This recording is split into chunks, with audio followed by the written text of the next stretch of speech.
Hello అమ్మా గొప్ప సుడుల వెసవరా నువ్వు ఏమిటి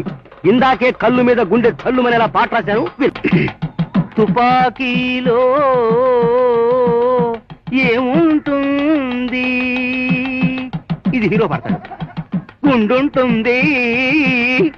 ఇది హీరోయిన్ జుట్టు గొరిగితే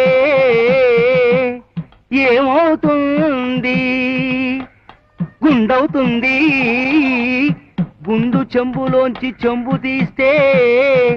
ఏం మిగులుతుంది గుండు మిగులుతుంది ఈ గుండుగోలు నాకెందుకండి బండోడిని చక్కటి పెద్ద ముత్తైదుల కాడికి వెళ్ళి బొచ్చు కొరిగితే ఏటవుతుంది అని పాడి చూడండి అప్పుడు మీకు గుండవుతుంది. అలా నలుగురికి వినిపిద్దామనే నా ప్రయత్నం నీ మొహమండ పాట ఇప్పుడే కదా పుట్టింది ఇలా వినిపిస్తా